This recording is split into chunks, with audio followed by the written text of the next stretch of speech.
દાળ બનાવી છે. જો આપણે આ લગ્ન પ્રસંગમાં હું બનાવું છું ને ત્યાં અથવા બીજો કોઈ કારીગર બનાવે ને એની કોપી મારી છે આપણે. ને આ વધારે જાડીની જરૂર નથી, કારણ કે અમુક જણા જાડી માંગતા હોય પણ એનો સ્વાદ બરાબર આવે નહીં. અને આ પાપડ છે અને આ ભાત છે. આ ભાત લઈ લીધું છે. હવે તમને હું દાળ બતાવું, દાળ કેવી.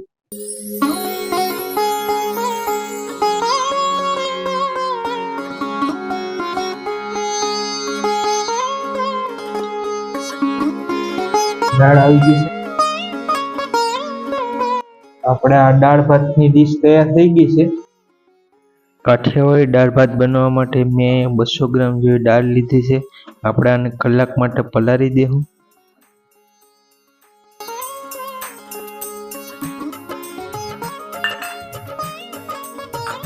તો કલાક માટે પલાળીએ.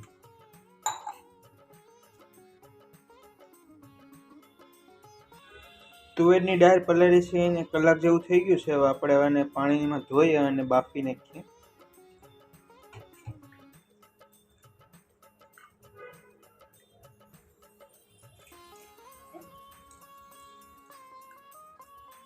સરસ અને બે પાણીમાં આપણે ધોઈ નાખીએ છીએ. પછી બાફવા મૂકી દઈએ. ગરમ પાણીમાં બાફવા મૂકી દીધી છે. આમાં આપણે 2 ચમચી જેવું સ્વાદ પ્રમાણે મીઠું નાખી દઈએ બાફવામાં. 1 ચમચી જેવી હળદર નાખી દઈએ બાફવામાં. 250 ગ્રામ જેવા બાસમતી ચોખા લીધા છે. આપણે આને ધોઈ નાખીએ ભાત બનાવવા માટે. 3 જણાનું ભાત આમાં બની જાય. આ 2 પાણીથી સરસ ધોઈ નાખવાના. ધોઈ જાય પછી આપણે ચૂલા ઉપર ગરમ પાણી મૂકી દીધું છે. એમાં આપણે ગરમ કરી અને ભાત બનાવી નાખવાના. તો આપણે ચોખા ધોવાઈ ગયા છે. હવે આપણે થોડુંક પાણી વધારે નાખીએ અને ભાત બનાવી નાખીએ. ભાત બનાવીએ ત્યારે 1 ચમચી મીઠું નાખી દેવાનું, એટલે દાળ ભાતમાં ભાત ખાવાનો સ્વાદ મજા આવે. ભાત ઉકળવાનું ચાલુ થઈ ગયું છે. આપણે ભાત બને છે એના 15 થી 20 મિનિટ થઈ ગઈ છે. ધીમા ગેસે પકાવીએ છીએ આપણે. દાળ બફવા મૂકી એની 20-25 મિનિટ થઈ ગઈ. દાળની 3 સીટી વાગી છે. દાળ બફાઈ ગઈ છે અને ભાત પણ આપણા તૈયાર થઈ ગયા છે 15 મિનિટમાં. ભાતિયામાં આપણે કાઢી લઈએ ભાત. આવી રીતે ભાતિયામાં કાઢી લેવાના, એટલે ભાત છૂટું છૂટું રહે.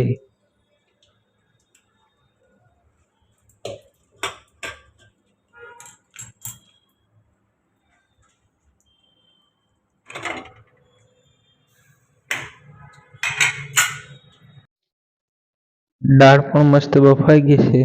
બફાઈને ફાટી ગઈ છે. આવી રીતના બાફી નાખવાની અને ઘડીક ચમચાથી હલાવી નાખવાની, એટલે મસ્ત થઈ ગઈ છે. હવે આપણે દાળનો વઘાર મારી દઈએ. દાળ બનાવવા માટે આપણે આંબલી અને ગોળનો ઉપયોગ કરશું. ખટમીઠી દાળ બનાવવા માટે આપણે 3 માણસોની દાળ બનાવવાની છે, એટલે એટલી આંબલી લીધી છે.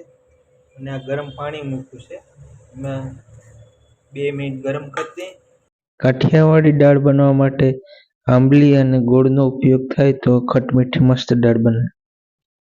પીસી નાનો રસ કાઢી લેવાનો છે. આપણે આ દાળમાં નાખશું. દાળને છે ને આપણે આમ 1 મિનિટ આવી રીતના હલાવી નાખવાની, એટલે જે હોય ને મસ્ત મિક્સ થઈ જાય. અને આમાં કોઈ બ્લેન્ડરની કે જરૂર નથી. આવી રીતના હલાવી નાખશું ને તો પણ મસ્ત મિક્સ થઈ જશે.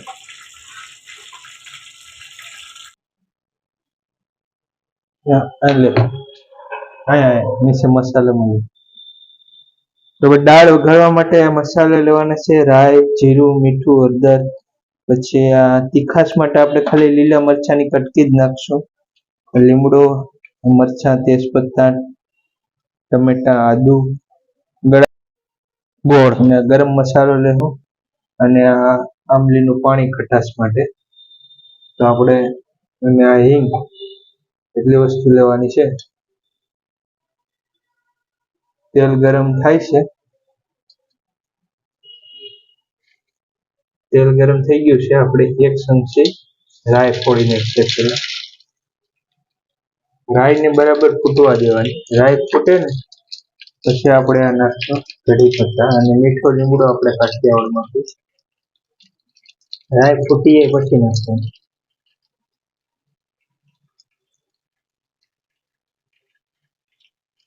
હજુ ફૂટે છે. તેલ ધીમું છે. આપણે તેલ મીડિયમ રાખવાનું, બહુ ફાસ્ટ નહીં રાખવાનું.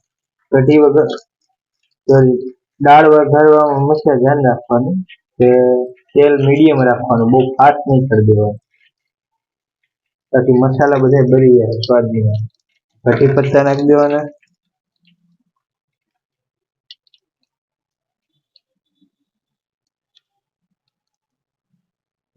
પછી એક હિંગ નાખી દેવાની.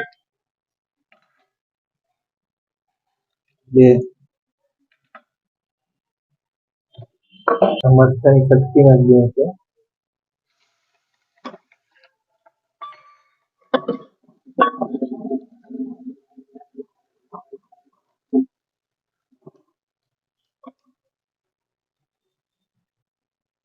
પછી આપણે જીરું નાખી દેવાનું છે.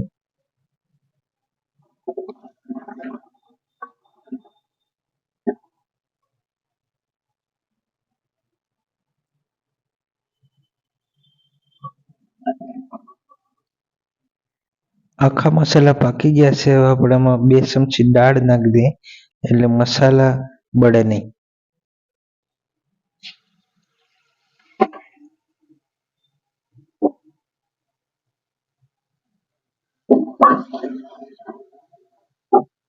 આનો કલર એકદમ કાઠિયાવાડી પીળો જ રાખશો,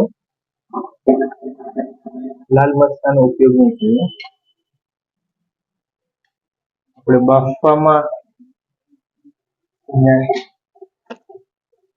બાફવામાં મીઠું નાખેલું હતું એટલે મીઠું નાખવાની મને જરૂર નહીં રાખતી.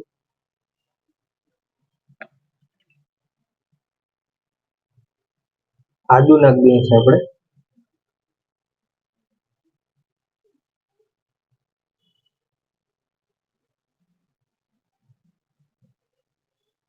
આદુનો ઉપયોગ વધારે કરવાનો. આદુ નાખવાથી દાળનો સ્વાદ મસ્ત આવે. એટલે આદુ તો દાળ વઘારો ત્યારે જરૂર નાખજો, આદુ ના મિસ કરતા.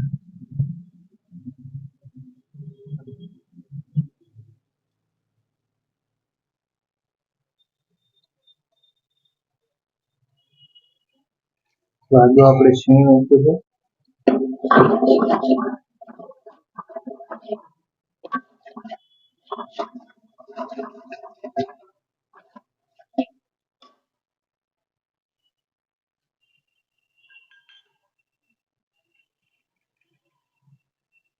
આજે જો લસણ લીલું નાખું છું, ઓપ્શનલ છે.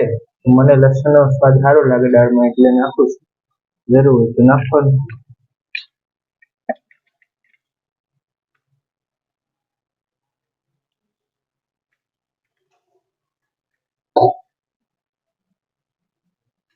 ટમેટા નાખી દેવા પડે.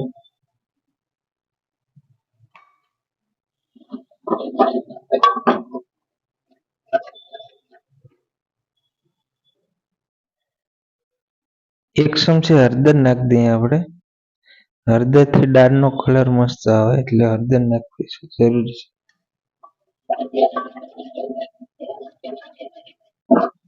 એક મિનિટ સુધી આ વઘારને પાકવા દેવાનો. પછી આપણે આ દાળ નાખી.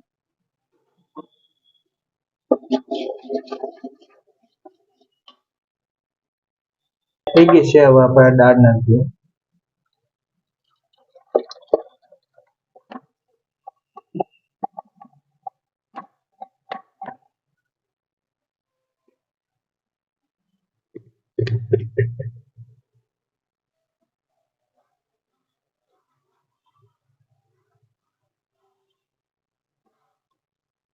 ગેસને ફૂલ કરી દેવાનો.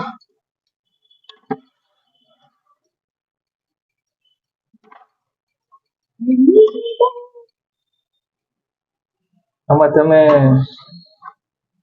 શેંગદાણા પણ નાખી શકો, હું ભૂલી ગયો છું નાખતા. દાળ છે જાડી છે, આપણે પાણી નાખવું પડશે.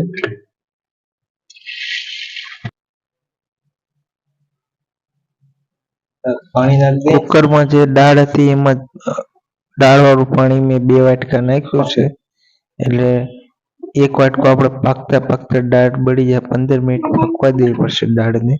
પછી દાળ પાકીને મસ્ત મિક્સ થઈ જાય, ખાવા જેવી મસ્ત થઈ જાય.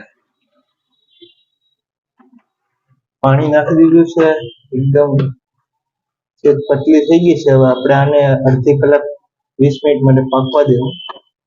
આપણે આંબલીનું પાણી કર્યું તો એ પણ નાખી દઈએ. અને આ ગળાશ માટે ગોળ નાખી દઈએ. અને આપણે આ દાળને ધીમા ગેસ ઉપર આપણે 15 થી 20 મિનિટ પાકવા દેવો. પછી આપણે ગરમ મસાલો અને લીલા ધાણાનો ઉપયોગ. દાળ ઉકળે છે એને 5-6 મિનિટ થઈ ગઈ છે. અને હજી આપણે આને 10 મિનિટ ઉકળવા દેવું. એકદમ મસ્ત થઈ ગઈ છે. મેં શાખી આપણે જે કાઠિયાવાડી ખાટ મીઠી દાળ હોય લગ્ન પ્રસંગમાં એવી જ બની છે. તમારે કોઈ પણ પ્રસંગ આવે તો આ રીતના જ બનાવજો. હજી આપણે આમાં બાદશાહ મસાલાની ચાટ મારી દેવું એટલે મસ્ત થઈ જાય. તમે 3 માણસોને આપણે 3-4 માણસોની બનાવી દો. અને તમે વધારે પણ આવી રીતના બનાવી શકો. દાળ ભાત હોય એટલે આપણે પાપડ તો હોય જ, તો પાપડ તળવાનું તેલ મૂકી દીધું છે. અગ્રીભાઈ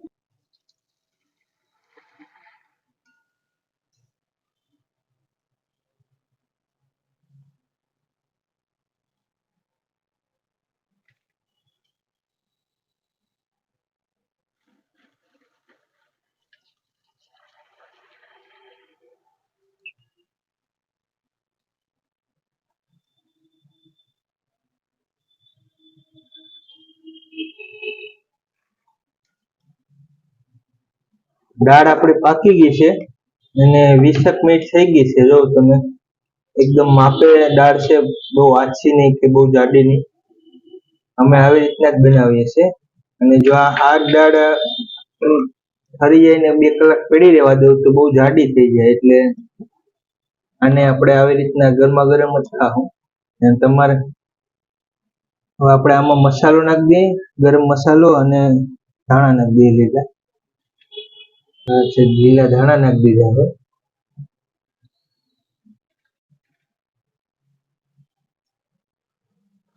અને જો બાદશાહનો સેજ ગરમ મસાલો આપણે નાખીએ છીએ. જે મસાલો વાપરવો હોય તમને બતાવું છું.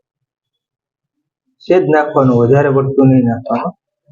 આ બાદશાહનો મસાલો સ્ટ્રોંગ આવે છે. અને આ બાદશાહનો સંભાર મસાલો છે, એ પણ હું જ્યારે દાળ બનાવું ત્યારે નાખું છું. એ સેજ નાખવાનો, આનાથી પણ દાળનો સ્વાદ વધી જાય છે.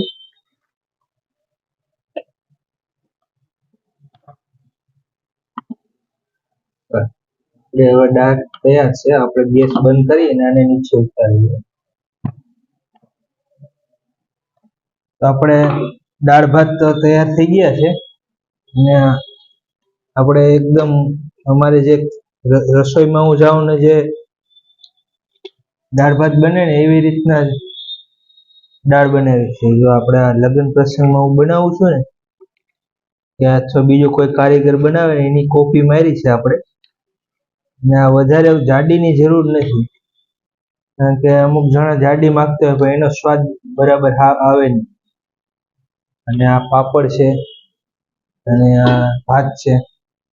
હવે લગ્ન પ્રસંગ કે કોઈ પણ જગ્યાએ જાય તો દાળ ભાત અને ભજીયા ચટણી હોય તો મજા આવે ખાવાની. એવી રીતના જ આપણે આ ભાત છે. ને આ ભાત આપણે તો બાસમતી લીધા છે. બધા બીજા કોઈ ચોખા હોય ને તો આને હંમેશા એવું જ બનાવાય કે ભાત છૂટું છૂટું રહેવું જોઈએ. ભલે સાદા ચોખા હોય ગમે એ રાખે, તમે એને સરખા ધોઈ અને ભાત સડી જાય એટલે ભાત પકાવતા હોય ત્યાં ધ્યાન રાખવાનું કે છૂટું છૂટું રહે. અને જે ભાત કાઢવાનું એવી જગ્યા રાખવાની કે ભાત છૂટું છૂટું રહે. કારણ કે ભાત લોંદો થઈ જાય ને તો પણ દાળ ભાતનો કોઈ સ્વાદ આવશે નહીં. એટલે ભાત અને દાળમાં આ વસ્તુનું ધ્યાન રાખવાનું. આપણે લગ્ન પ્રસંગમાં ઘણી જગ્યાએ જોતો હોય તો લોંદો થઈ ગયો હોય ભાત, એ મજા ના આવે. એટલે આ છૂટું છૂટું ભાત રહે ને એને જ મજા આવે. હમણાં આવતી રહેજો.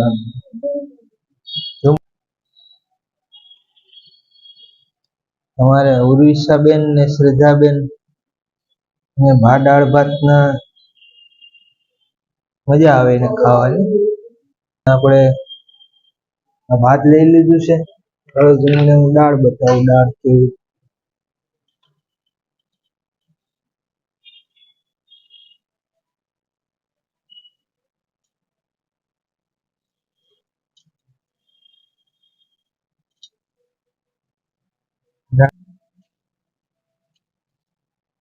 આપણે આ દાળ ભાતની ડીશ તૈયાર થઈ ગઈ છે. હવે આપણે દાળ ભાત નાખીએ છીએ ને ઉર્વિશાબેન ટેસ્ટ કરશે કે એવું બન્યું છે દાળ ભાત. દાળ ભાતમાં નાખી દીધી છે, ગરમા ગરમ છે. ઉર્વિશા મિક્સ કરી દેજો. હા, ખલાસેથી ગરમ છે, થોડું થોડું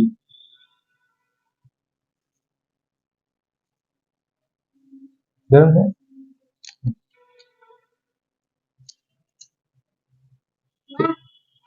મમ્મી તો મસ્ત બન્યું છે. તમે પણ એકવાર દાળ ભાતની સ્વીટ તમે બનાવશો ઘરે. જો તમારો અમારો વિડીયો સારો લાગ્યો હોય તો વિડીયોને લાઈક और शेयर और सब्सक्राइब કરવાનું ના ભૂલતા. મળીશું અમે અગલા વિડીયોમાં. ત્યાં સુધી બાય બાય. જય માતાજી.